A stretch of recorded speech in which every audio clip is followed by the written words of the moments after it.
Well, good afternoon, good afternoon, good afternoon. This is the day that the Lord has made, and I choose to rejoice and be glad in it. Just know that praises are always going to come out of this mouth. But we thank you for joining us on today with Project 365, where we always offer hope, encouragement, and inspiration. Well, I'm your girl, Portia Wheatley. I am the founder and president of Trophy of Life with the vision to render hope and encouragement. Let's take a moment to welcome Takira, my co-host. Hello. We will welcome our guest momentarily, but we just want to take care of a couple of housekeeping, not necessarily rules, but a couple of housekeeping items. Let's see here. One of the things we want you to do is to go to our YouTube page, find me on YouTube, and subscribe, and subscribe again. Even tell your friends to subscribe. We're almost at our quota in the sense of what they require from us to get our own personalized link. So help me to do that. I can't do it. I always say I can't do it by myself, so I need your help. Let's see here. The next thing is happy birthday, Casey Wood. Today is her Happy birthday. birthday. Happy birthday, Casey Wood. That's my girl right there. Much of what I do as far as with graphics, that's the girl right there. She makes me look good, and I appreciate that. Let's see here. What else do we have? It's time to welcome my guest. It's time to welcome my guest. Um, well, what can I say about this woman? One of the things is she's definitely a woman of God. And what I love is that it's not always Jesus, Jesus, Jesus out of her mouth. You can look at her life and say Jesus, Jesus, Jesus without her saying anything. We read her life. Many women may not have had the experience of a prison experience, um, but she can talk with them and make them feel like they're the only person in the room. And we're grateful to God for that. What she has to share is a prison experience, but that is not the totality of who she is. The great thing about it is that her experience, she's taken that, moved up, been promoted through God, and she's pulling all the women she can to be free. Her organization, her movement, she is free. But she'll tell you more about that. And we are so elated to welcome my sister girlfriend, who is one of our Soul Wealth sisters under the direction of Dr. Vicki Johnson. We're just happy to have you to share this platform to render hope, encouragement, and inspiration. Vanessa, do your thing. Thank you, Portia. I'm so excited to be here and honored to be asked to share today. And God bless you and the work that you do. I just so admire how you show up in the world and all of the people, not just women, I learned a year before last when I had the privilege of being at your widows and widowers tea and the amazing work that you do there, Trophy for Life, and now Project 365. You're the bomb, girl. So I just want to say thank you for that, and God bless you for that work. So I wanted to just share today, and I thank you for giving me this platform. To your beautiful co-host, Akira, thank you for having me. I, thought about what I was going to say, and having been literally incarcerated, I thought about that experience a lot in the last 24 to 48 hours. And I thought about what got me incarcerated, how I wound up physically incarcerated. And what I realized is that I was locked up before I was locked up. I was locked up in my mind and in my heart. A series of experiences that I had as a young girl and then a teenager and then young woman, really, if someone had been able to read it and see it in advance, it was inevitable that I wound up behind bars. Because when you don't love yourself, when you don't know the gift that you are and don't know the gifts that you have, if you don't wind up in physical incarceration, you certainly will wind up in emotional, Yes. spiritual, and mental incarceration.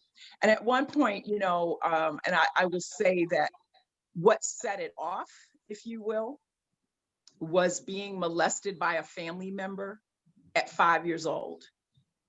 And I have been struck over the 33 plus years that I've been a free woman in my body, not behind bars, that so many women that I met inside, as well as women that I meet every day, are incarcerated.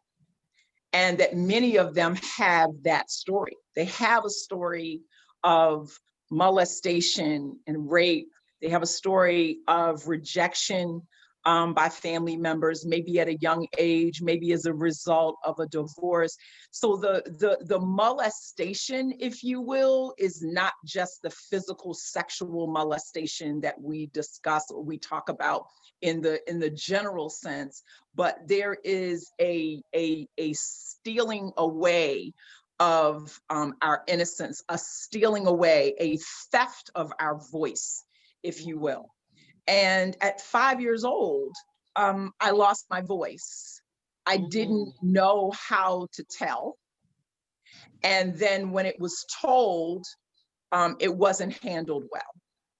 And it was handled, and and I want to say at the beginning, there's no blame. When you get free, you also get free of pointing fingers and blaming everyone for what happened to you. So for me, that has been the biggest part of my freedom journey. Getting out of jail, getting out of prison, that was hard. Staying out of prison, in my mind, in my heart, in my body, in my spirit, was even tougher. So, what I want to share is that, I could go into more depth about the act that shifted my life, but more importantly, because many watching will have different stories, but what I want everyone to go back to is that moment where you felt you lost your voice. Because when you lose your voice to yourself, when you lose the ability to speak up, when you lose the ability to stand for what you know is right, when you lose the ability to say no, when you lose the ability to decide for yourself, that's incarceration. Wow. That's imprisonment. And so many of us are walking around looking good, right? We're all dressed up on the outside, right, and inside there's a jailer. Inside, we've given someone else the key to our freedom. We've given it to a spouse, we've given it to a past experience, we've given it to a family member or members, we've given it to our boss, that are holding keys that belong to us. We get to decide. God gave us free will, Portia. He gave us free will. And, so many times I'm looking at women who show up beautifully on the outside and they're so broken. Ooh, yes. And so incarcerated on the inside. And so I want to share that, first of all, it's possible. I met women who had a life sentence who will never see the other side of the fence, will never see the other side of that fence with the guard and the shotgun and the sharpshooter. They will never see the other side of that. But what I want to share with you is that my freedom actually happened before my release date from jail. My freedom happened inside of me. My freedom happened with a decision that the behaviors and the mindset that got me incarcerated, not believing that I was worth much, not thinking that I was ever going to be able to fulfill the dreams that God had deposited in me as a young girl, and was still, the amazing thing was, even in my mess, even when I was out here breaking the law and being promiscuous and looking for love in all the wrong places and trying to attract the right thing and attracting the wrong thing, because inside that, and that's the thing, sometimes we talk about what we're attracting, but we're attracting what we are. Now, I'm not saying that you can be in a good place and not attract something negative, but when you attract something negative, you will see it. It won't take you so long to figure it out, and you will figure out a way to release that thing or that person or that behavior out of your life. Mm. So when you're all messed up on the inside, so for me, I was really getting free inside. I was reading my word every day. I was writing letters to God. My sister laughs. She tells a story that's so funny. My sister says she got saved from me being in jail. Wow.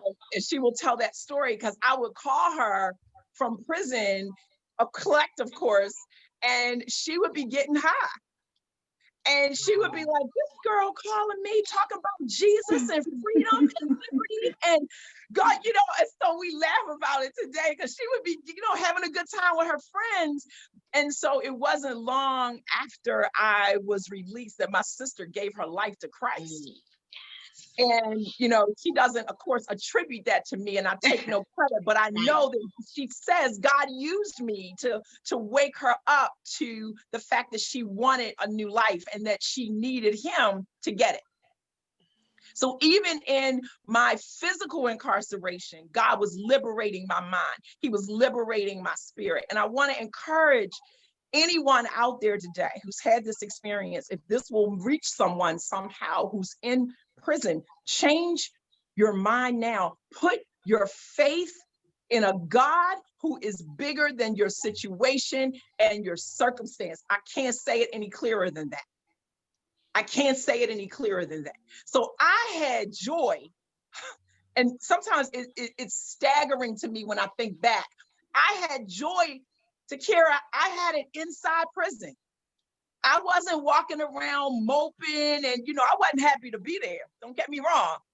But I was like, Lord, whatever situation I'm in, to be content. Now, before that happened, before I was sentenced, I was looking at 30 years for writing bad checks all over the country.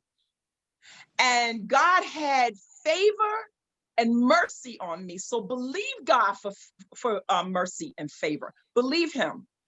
Now, my way would have been, I would have walked out of court that day and never gone, but that wasn't the case. I got credit for time served while I was sitting there waiting to go, 5 months waiting to go, because they kept messing up my court date, because you are then at the mercy of a system.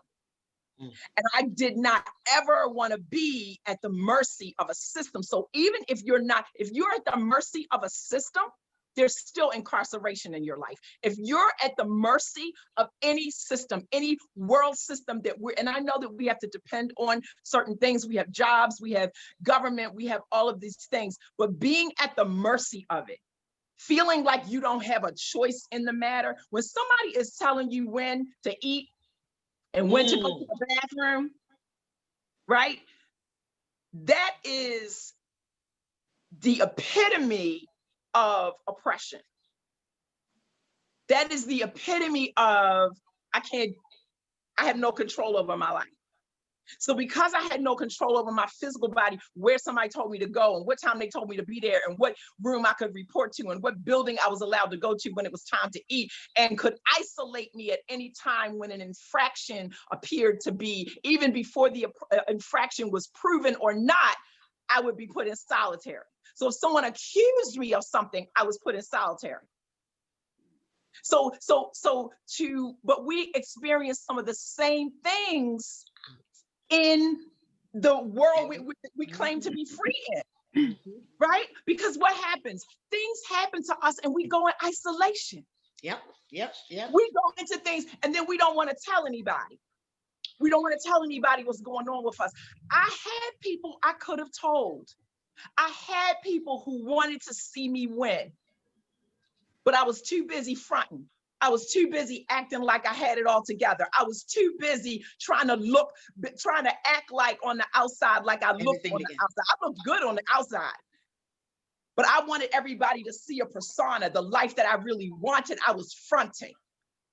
But the amazing thing is that when I got real with God, when I got real with myself, I am living so far beyond my imagination back then and my dreams back then. I put a post up today because, today is Dr. Martin Luther King Day. I said, Lord, how God has such a wonderful sense of humor, right? That he would have me speaking to you all today on, Martin Luther King Day. And I thought about his dream. And I had so many dreams at 5 years old. Oh my God, I was such a dreamer, such a dreamer. And God said, dust them off because we're going to manifest. We are going to manifest them. Oh, I'm in this thing all the way with Jesus. I know no other way. I know no other way. And he has walked with me through every path. It's been 33 years. And I remember when it was the 30th year of the day of my sentencing. And I remember saying, I would have just been, if I had done every day of my sentence, I would have been just getting out. I would not have known my daughter who was born while I was incarcerated. She would have been adopted and living a life. And I would have passed her in the airport and never known who she was. But God said something else. God said, go change her. We changing up some things. When God told me after I got back to prison and my daughter went into temporary foster care so she could go to her adoptive family that I had sent, that I had signed the papers for. And God woke me up at 3:00 in the morning 3 times and told me to go get your daughter. Your life is about to change. And I'm in an infirmary surrounded by women who are literally sick to death, wailing, women who were detoxing, screaming, night terrors. And God said, and I'm like, about to change? How is it about to change? But I heard the voice of God clearly. And I'm hard-headed, so he had to say it 3 times. He had to say it 3 times because I thought I was dreaming. And now that daughter is 31 years old. Wow. And she is amazing, as is her older sister, who's 40, who my mom took care of while I was away. And they're incredible women and they have their own voice. Wow.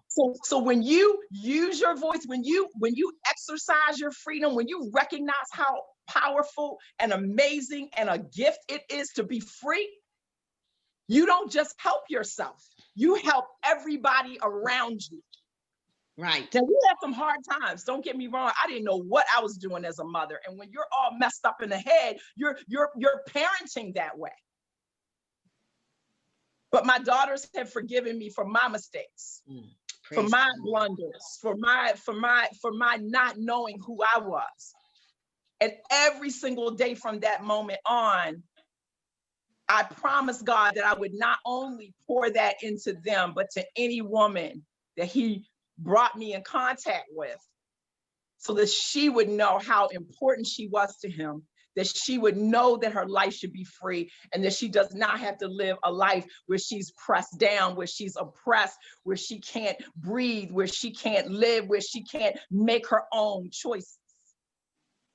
So on this Martin Luther King Day, I'm grateful to God for him who had a dream. I'm also really grateful for my grandmother who had a saying. She was like, you're going to do something good with your life.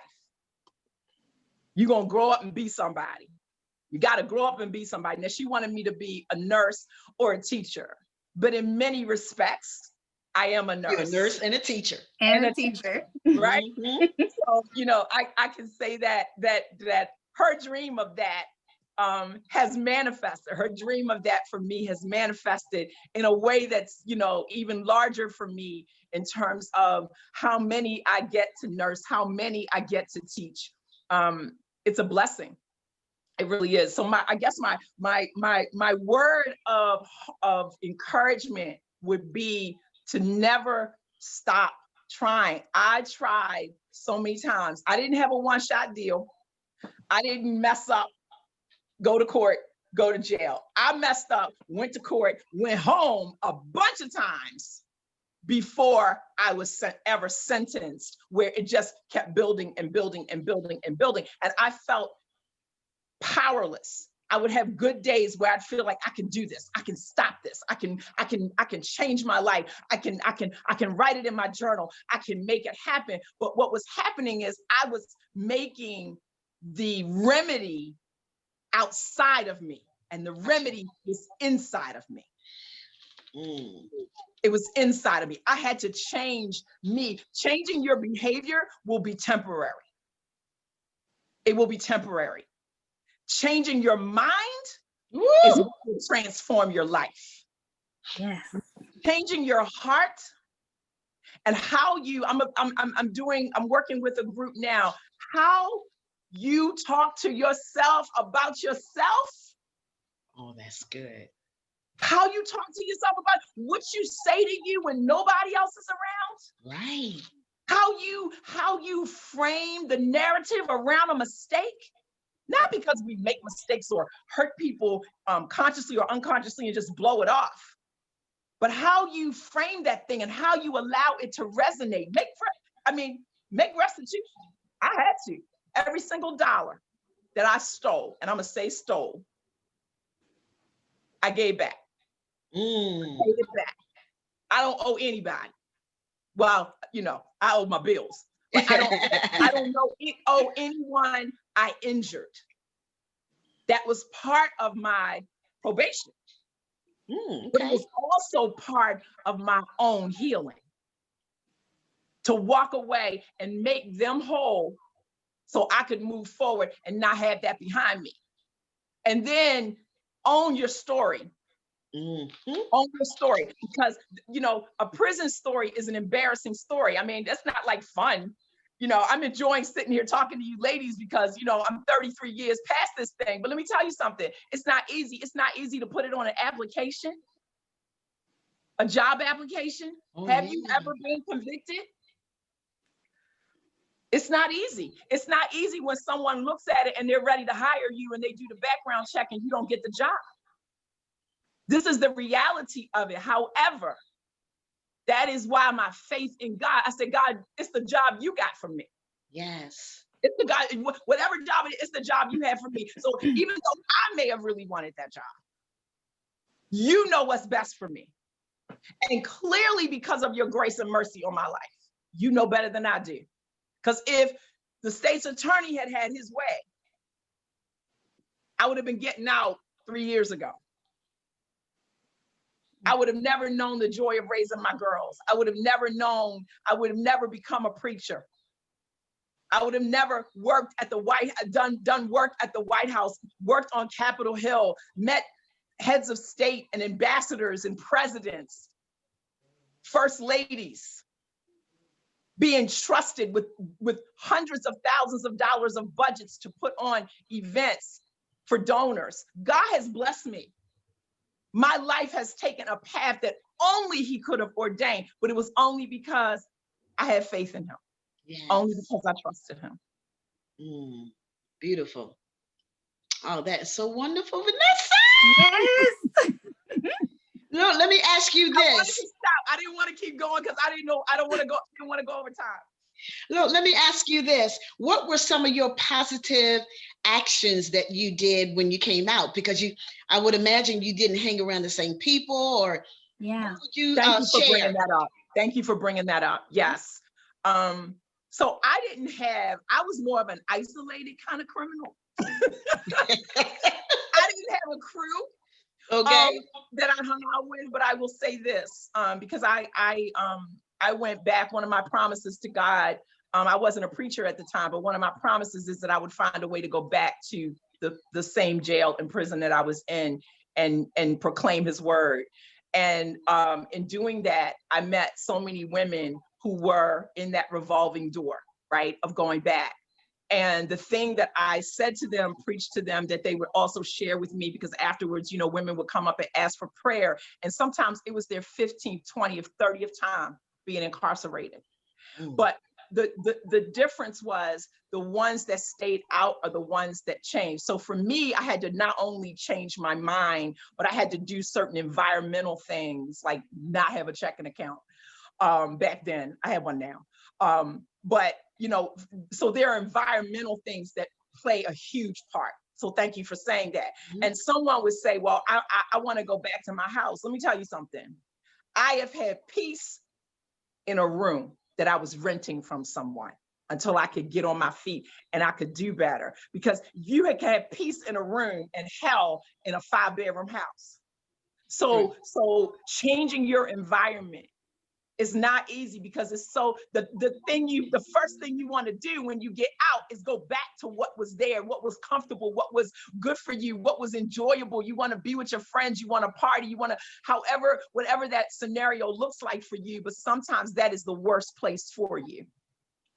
And if it's, you know, especially if it's a situation of like addiction or something like that, the environment has to change. And that can be tough, but you don't do it alone. And that's why I can't say it another way, because it's my own story. It was only Jesus, because I was tempted all the time. The temptation is going to come because you made a declaration. Let's be real. Come on. Mm-hmm. Right. The temptations are going to come. You have to, and if you think it's willpower, maybe it's willpower for some. It wasn't willpower for me. It was the grace of God.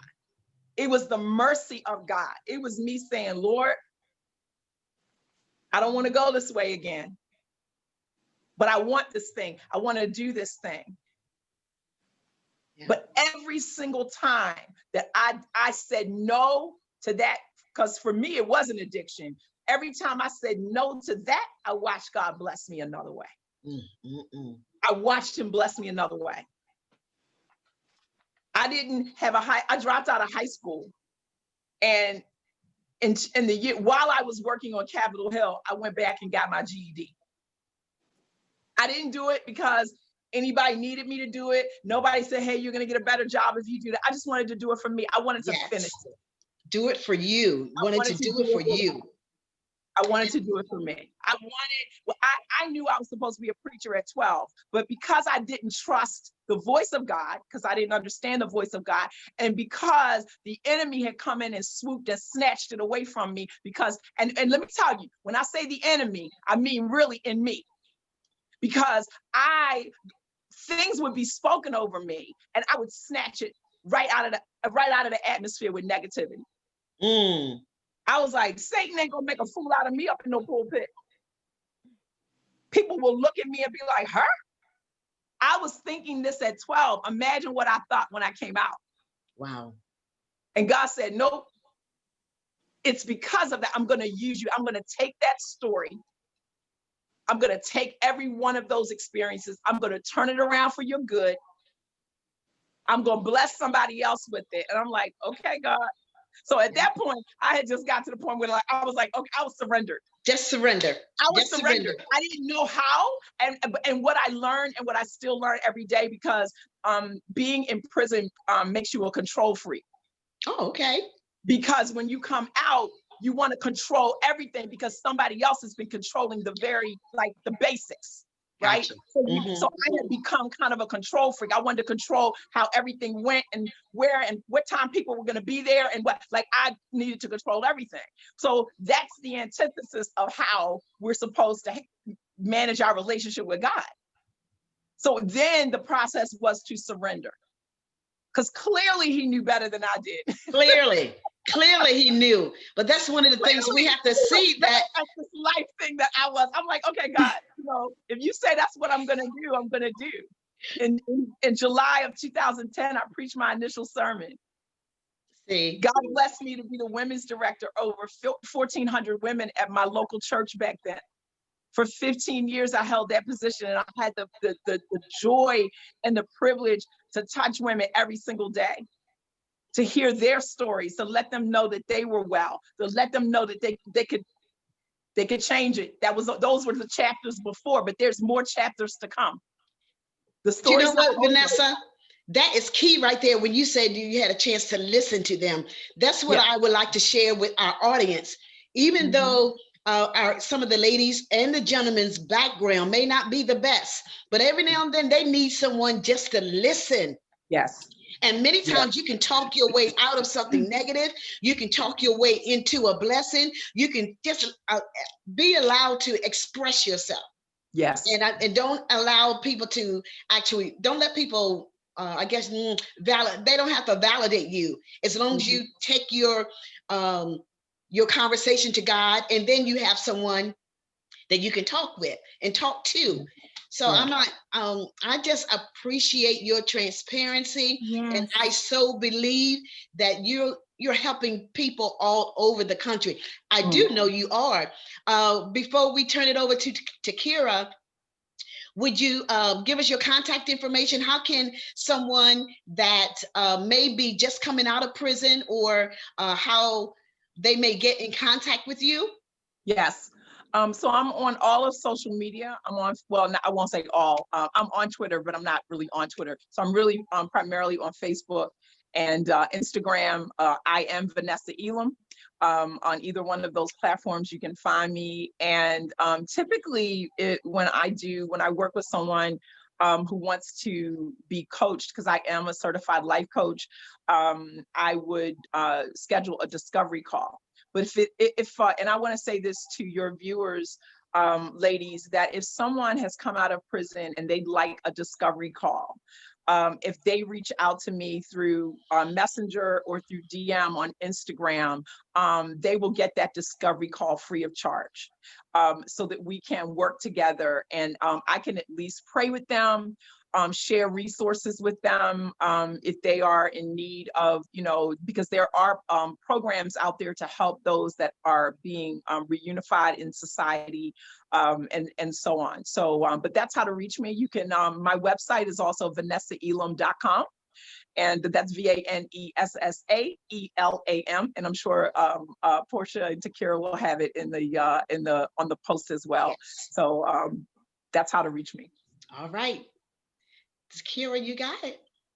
All right. Thank you, so Vanessa. Thank you so much. Before we wrap this up, I just want to say thank you so much for coming and sharing your story with us. It is such a story. It's so inspirational. And I just thank God for his mercy and grace that he has on our lives and on your life, so that you can be here and share this with us and with so many people. And before I wrap it up, I just have a quick question. So for anyone who may be watching that may feel like, their voice has been stolen or taken away with them throughout various situations in their life, what could you say to them? What could they do, a practical thing that they could do for the first step to try to be on this journey of freedom? What would you say they can do? My first step was recognizing that I couldn't do it by myself. Okay. That I absolutely needed the help, the leading, the guiding of God, the Holy Spirit. It was a surrendering of that, because when you're in a cycle of just doing the wrong thing, and in order to change that trajectory of your life, you've got to surrender your own, how you've been thinking. You've got to be willing to have all of that shifted and changed. So I would say that. I would say you gotta start with the source. You gotta start with who made the model, right? Who made you? Right. Who made you? Right. Yeah. And Because he knew all of it before it happened, which means he has, I love better is the end of a thing, right? The word said. So I'm a living witness that better is the end of a thing, and my ending is not here. Thank you, Jesus, that I still have, I'm still here today. I don't know what tomorrow holds, but my end, so don't even, what the word also says, fret not small beginnings. God can do something amazing with your life if you surrender it to him. Ooh, that's so good. Yes, as my grandmother has been telling me the past couple of weeks, trust the plan of your life that God has for you. So it just goes along with so many things we've been talking about, don't you think, from the past sessions that we've had? Yes. So yes. I'm telling you, those of you watching, this will bless you. I just know this is really helping people to go on their journey of healing and freedom, because so many of the same underlying things here they just keep showing up through different people, through their different experiences. Just taking a pause and breathing and reflecting on yourself and saying, let me look at myself and see what's really going on here. And that's the first step. So thank you once again. Just before we go, we just want to remind you all, if you have not already, to submit your submissions for our health challenge. We are taking the first 5 people. You have 6 months to lose some weight and get healthy. To July the 16th, we are rewarding you monetarily.